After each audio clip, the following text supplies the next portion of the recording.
All right, we are going to go through Havarti's scorecard for his temperament test. So the first thing you need to understand is that the low, medium, and high, it's not that one is good and one is bad. That's not how it goes. It's just like a spectrum on where they fall.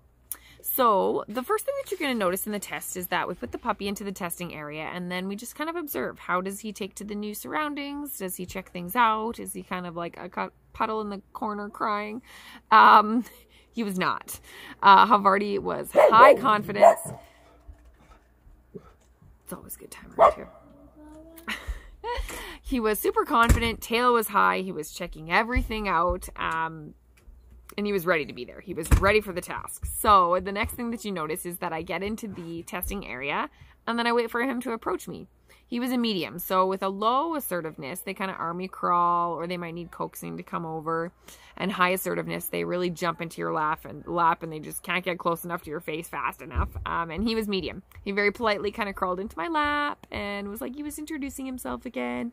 And then he kind of looked at me and was like, okay, what's next? Motivation level. So this can also be known as workability or their willingness to please their handler. How engaged was he? Did he want to try the things I was doing or asking? So you notice I try to play tug with him and see if he'll engage with me. And he got a medium. He was happy to kind of engage with the activities, but then he would go check something else out and then he would come back. Nerve strength and resiliency. So their ability to handle stress.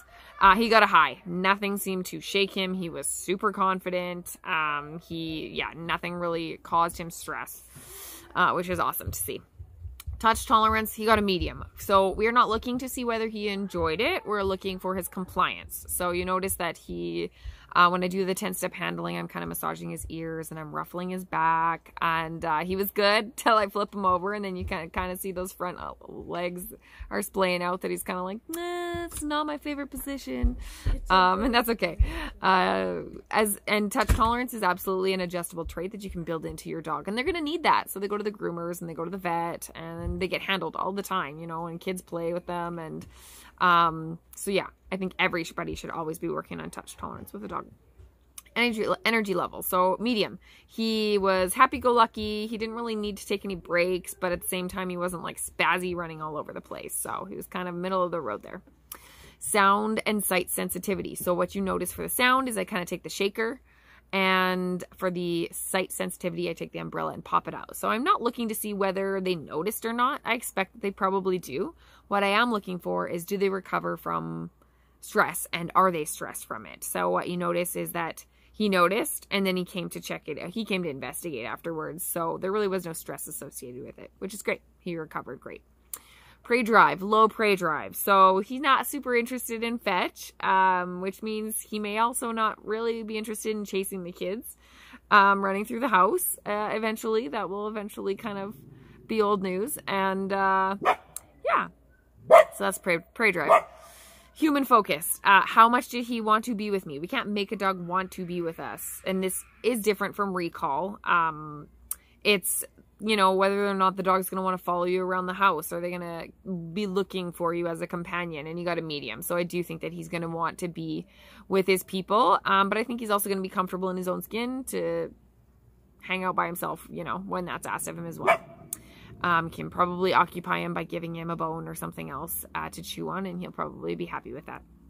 Tender-hearted. So this is interesting. Actually, all of Scotty's babies got highly for tender-hearted, and what you notice is in the testing, I kind of like lay on the floor and I pretend to cry and see if he cares. And what we're looking for is, can he handle big emotions? And for those highly tender-hearted dogs, those are the ones that are going to notice when you're sick and notice when you're sad and be your emotional companion, which I really love in a dog. Dog friendliness. So he was assertive. He's actually going to want dog friends. He's going to enjoy being around other dogs. So yeah, he was really the only one that kind of noticed the dog enough to actually try and engage. And he was definitely the only one that knocked him over. So yeah, I think Havarti's going to be a really well-rounded guy. I think he's going to fit into a lot of different situations, and he's going to be a real joy.